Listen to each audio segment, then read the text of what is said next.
Welcome to Ford High School Weekly. I'm your host, Deion Imade. Well, guys, it's that time of year. Oklahoma football is back, and right here, right now, we're getting you all the action. Jenks and Booker T was a fun matchup at the Jenks Preview. The Booker T Washington Hornets playing without their star player, Gentry Williams, who was held out. Never fear, though, Hornets junior wide receiver Micah Tease filled in well. Look at him run under this throw from Lathan Boone. That's good for a 38-yard touchdown. Then check out this screen pass to Micah. He sidesteps some Jenks Trojans and then outruns everyone 70 yards for another Hornets touchdown. Now, Jenks got some good production from Jaden Carroll, who transferred from Booker T and had a good night running the football. Look at him take off down the sideline for this run. Later on, check out this throw from quarterback Ike Owens to Ty Wall for a Jenks Trojan touchdown. And later, Jaden Carroll powers in from the 2. These two teams put on a quality show on Friday night.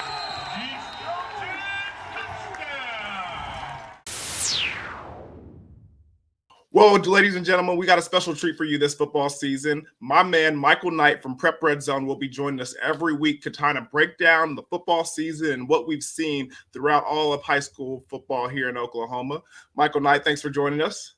Thank you guys for having me. I'm looking forward to this season for sure. Well, let's go ahead and talk about that. Happy days are here again. Football season is upon us. What can we look forward to? Football. Let's just start right there. Football, and more importantly, normal football, hopefully uninterrupted football.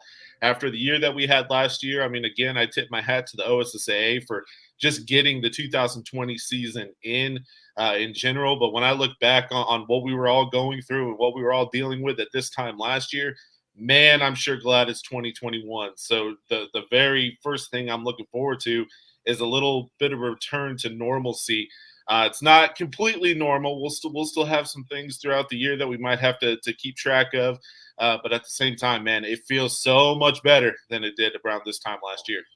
Well, man, it was a very unusual circumstance for all of us in 2020, but 2021 should bring some good things. Now, traditionally, when the football season rolls around, what are some of the things that you're most excited for? At this point of the year, we've done about almost 2 months worth of preview content on the website, from individual team previews to class by class previews, preseason rankings, preseason all-state teams. I've talked with coaches all off season, and at this point of the year, I'm ready for games. I'm ready for actual games, actual competition.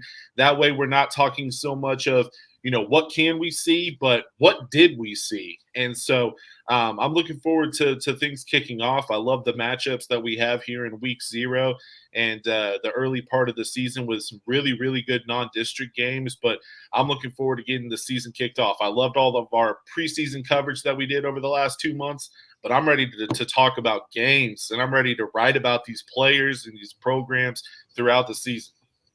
Well, I'm looking forward to it as well. And now that we are upon it, I think it's time for us to go ahead and talk about some of these teams and break them down. But we'll go ahead and get a quick commercial break, and when we come back, we'll break down 6A2 over here at Ford High School Weekly. Ford High School Weekly is brought to you by your Oklahoma Ford dealers. Ford is the best in Oklahoma. And by Rib Crib, smoking good stuff since '92.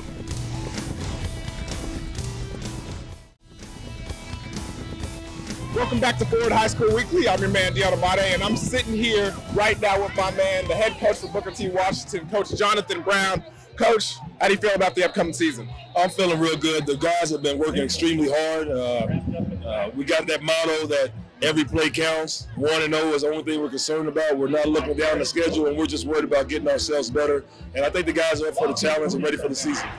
So with everything coming into play, how important is this scrimmage for preparation? I think it's for preparation and for evaluation. We want to win, but we're still evaluating. This is kind of like a preseason game.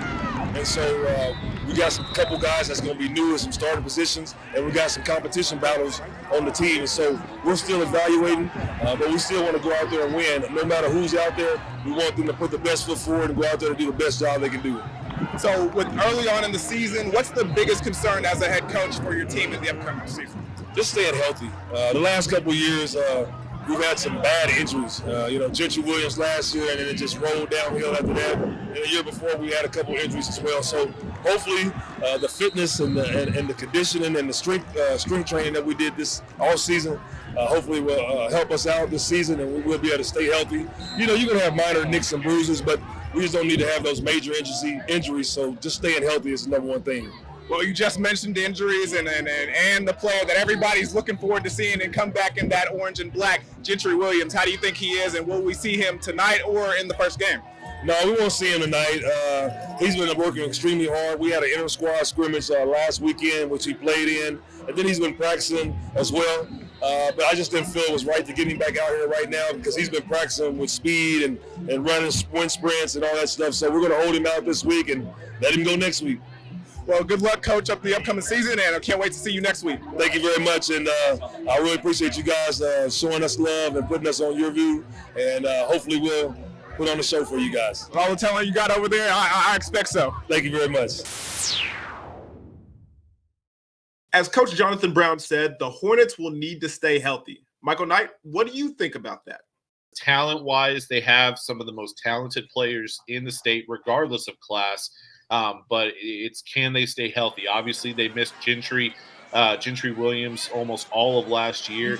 They need him to be healthy. They need Micah Tease to be healthy. They need all those guys that they can get. As Coach Brown mentioned, he can't lose any of them. He doesn't have any guy, waiting on the bench, waiting for his turn. So Booker T is going to be extremely talented. Obviously, when you talk about 6A2, the conversation starts and stops with the Bixby Spartans. 6 championships in the last 7 years. This is their last dance in 6A2. They're going up to 6A1 next year with the redistricting starting in 2022. So this is their last go-around. I know a lot of teams in 6A2 are very happy to wave goodbye to the Bixby Spartans. But when it comes to this season, they are still the top dog. Last time I checked, Braylon Presley is still toting the rock back there for the Spartans. So they're going to have a new quarterback. But they still have a really good football team. And then, of course, Choctaw making it to the state championship game last year. They bring back nearly everybody on that offensive side of the ball. I really like their offensive line. Their quarterback, Steele Wassel, is one of the best in the state. So Choctaw, they certainly have a chance to not only make it back to Wantlin Stadium competing for a 6A2 title, but they have the talent and the opportunity to win it all. And then a couple of those teams over on the west side, Midwest City, Stillwater's been so good, but this year might be a step back for the Pioneers. They have to replace a lot of guys off of last year's team, most notably their star running back, Quantrell Walker, who they could just kind of pencil in for 150 to 200 yards rushing every single week. They can't do that anymore. He's gone. So what do the Pioneers look like? What does Midwest City look like? Dell City is a team that's incredibly talented, but they lost a lot of games last year. Do they get back to their winning ways this year? It's going to be very competitive and very fun every single week in 6A2. But like I said at the start, man, the conversation starts with those champs, the Bixby Spartans, 6 out of the last 7 years, and they're looking at going out of 6A2 on top with another one. Now, let me ask you this question. Now, 6A2 is a very, very talented classification. When you talk about the Presleys and you talk about, what always comes into play with Booker T. Washington, for pound, 11 men on the field, no, we're not talking about depth here. Who do you think is the most talented team in 6A2? That's a great question because I think the answer is Choctaw. I really do. But are they the favorite? I don't know. Those are two different questions, right? They obviously have the talent to win it all, but they don't have that championship pedigree yet. I love what Coach Jake Corbin's doing there at Choctaw. He has that gold standard that they love to talk about. It's on their jerseys. But at the same time, they got close last year. They took that step. We talk about the process to becoming a championship contender year in and year out. I think that they are the most talented team in 6A2. Bixby and Booker T. Washington right there in the conversation with them. But that's the biggest difference between talent and championship is what can you do when those lights are the brightest. Choctaw got very, very close last year. This year, I think they have the talent to finish it off and potentially spoil the last year of Bixby here in 6A too. Okay, you just mentioned something that I found pretty interesting. You said, although Choctaw is the most talented, Bixby's the favorite, but you said also that Booker T. Washington is talented. But right now, they're ranked 5th. You know, the Midwest City is ahead of them. Bixby and Choctaw, of course, are ahead of them, and also Stillwater. So if they're so talented, why are they ranked 5th right now? Well, full disclosure, I mean, I have them ranked 3rd. So, I mean, I think the Hornets are the 3rd best team. But I do think that there are questions. I mean, like we said at the start, they have depth issues. I mean, they had barely anybody out at spring practice. I think their numbers were in the 20s back in May for spring drills. So, I mean, that's the biggest question mark. That was the question mark with them last year. They were incredibly talented, but they were snake bit. They ended up losing early on in the playoffs, and the same could end up happening this year. So while I think the Hornets belong in the conversation with Bixby, with Choctaw, they got to stay healthy. If they don't stay healthy, it's going to be like last year, an early playoff exit for Booker T, which, you know, the people around there in North Tulsa, they're not used to early playoff exits for sure. Well, let's hope the injury bug stays away from the Hornets this year. When we come back, we'll go ahead and talk about 6A1 here with Michael Knight from Prep Redzone.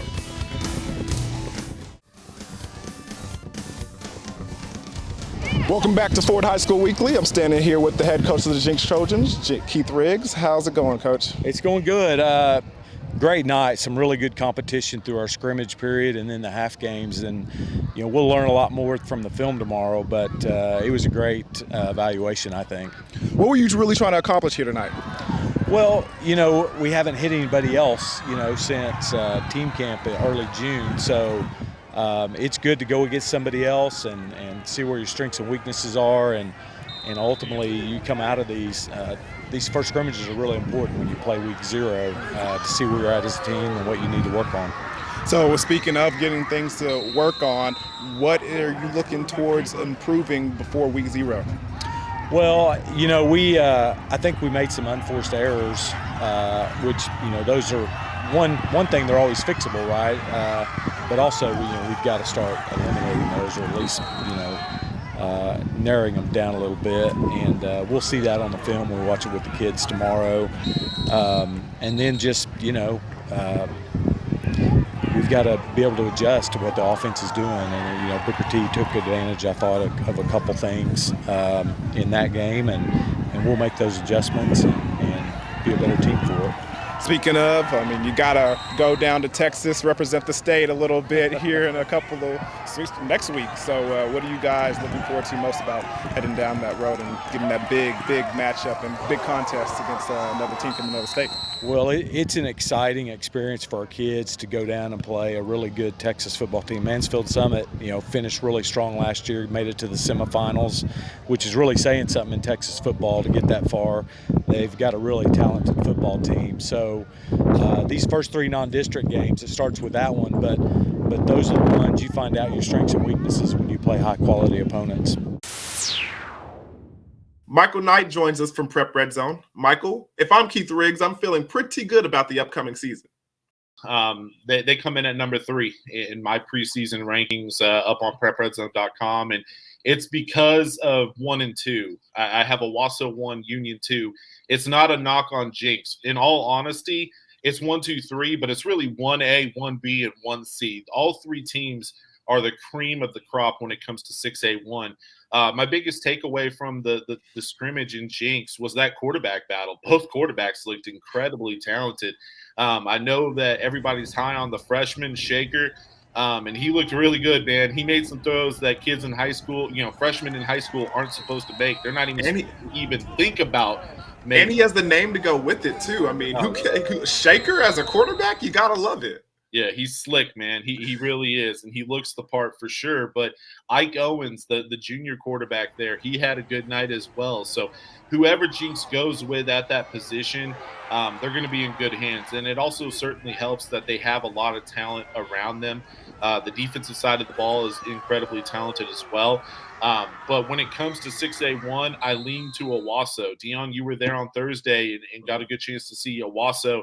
at the scrimmage at Union, and they just do whatever they want to do offensively. They have weapon after weapon after weapon.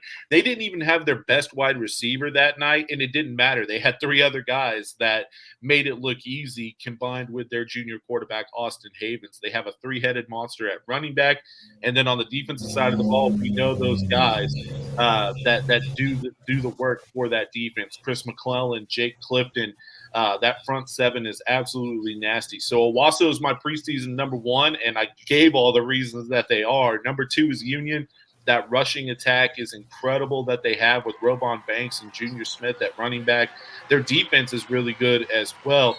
And I was actually surprised with the play of the quarterback, Grayson Tempest, junior, who kind of came into this season, in my opinion, kind of as a game manager. Like, just give the ball to these other guys. They're going to make plays. Grayson showed off his legs as well on a couple. Yes, he did. And showcased the arm as well. So Union's in good hands. And then rounding out my top 5 in 6A1, I think you have to include Edmond Santa Fe. They made it to the title game last year. They're incredibly talented again this year. Talon Shetron, the All-American and OSU commit, formerly OU commit. Now he's headed to Stillwater with his brother. He's back. He caught a couple touchdown passes in that scrimmage last week. And then rounding out the top 5 is Broken Arrow. The Josh Blankenship era begins for the Tigers. But I don't know. I don't know how it's going to go, because those top 4 teams right now look, a little step ahead of Broken Arrow. But, of course, we can't discount the Tigers. They're incredibly talented. Robert Spears-Jennings, Marion Horn. They have some talent there as well. So it's going to be a fun year in 6A1 for sure, especially at the top. Up next, we'll talk with Jenks running back Jaden Carroll, and Michael and I will preview Friday's Forward Game of the Week, Sapulpa and Sand Springs, here on Forward High School Weekly. Welcome back to Forward High School Weekly. I'm standing here with running back from Jenks Trojans, Jaden Carroll. Jaden had a strong performance there at the scrimmage. What do you think about the upcoming season? Man, I think it's going to be great. We're going to run the ball well. We practice hard throughout the summer, so it should go good for us. So what have you done during the offseason to kind of get you prepared for the upcoming season? A lot of speed work, working on explosiveness so we can break them big runs. I know I messed up on one, but we good. We're going to work on it. We're going to get it. So what are you looking forward to most? Looking forward to the state championship. I like it. Well, good luck on the upcoming season, man. Thank you. Well, guys, it looks like the running game for the Jenks Trojans will be well taken care of with my man Jaden Carroll toting the rock for the Jenks Trojans. But we're going to go ahead and preview our matchup for this week's Forward Game of the Week, Sapulpa versus Sand Springs, and a big rivalry to start the season off. What do you think about it, my man Michael Knight? Look, I mean, whenever you're kicking off a season with a rivalry game, I'm for it, man. Let's get into the season in a big way. I like what Sand Springs has. Bobby Klink, their head coach, going into his second year, he has this program where he wants it. So I think that, we talked about 6A2, and I didn't mention Sand Springs. They could end up being a dark horse in this class. Do they have the talent to contend with a Bixby, Choctaw, Booker T? I don't know about that, but they could cause an upset here or there throughout the season. So I really like this Sand Springs team going into this rivalry game with Sapulpa. For Sapulpa, I think that this year is going to be very interesting under first-year head coach Tim Holt. He's returning to Sapulpa to coach his alma mater. So you always tip your cap to a guy going back to his old school and leading the football program that he once played for. But I think that he has some talent as well. And, of course, it's a rivalry game, man. What do you always say? You throw out the record books when those two teams get together. So, I expect a pretty physical football game on Friday between those two. Can't wait to watch it right here.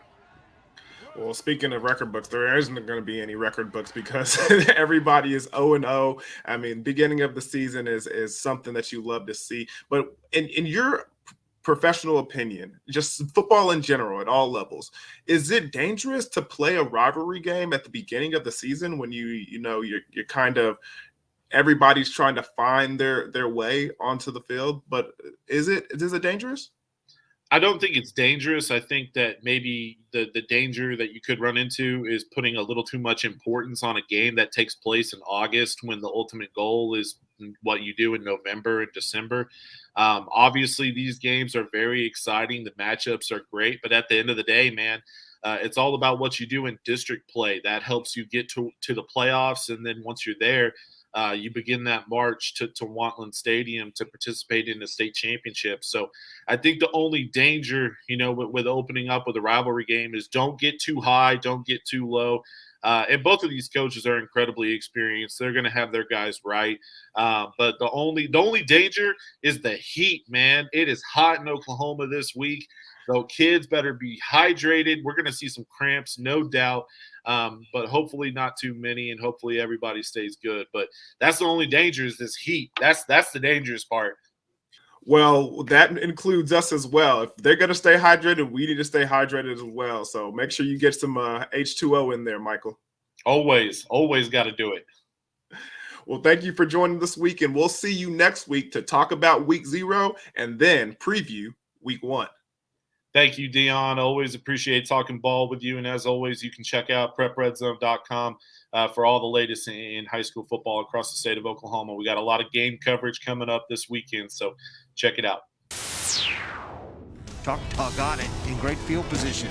That one's blocked and recovered by Choctaw in the end zone for a touchdown. Be sure to go to yourview.com/OK for highlights and replays of the Ford Game of the Week. And check out our podcast and past episodes at yourview.com/OK. Next week, the Ford Game of the Week will have Millwood at Heritage Hall on Thursday. Each of these teams has 7 state championships to their name, so there's going to be some fireworks. Then, Friday night, last year's 2 6A champions, Bixby and Jenks, will battle at Allen Trimble Stadium in Jenks.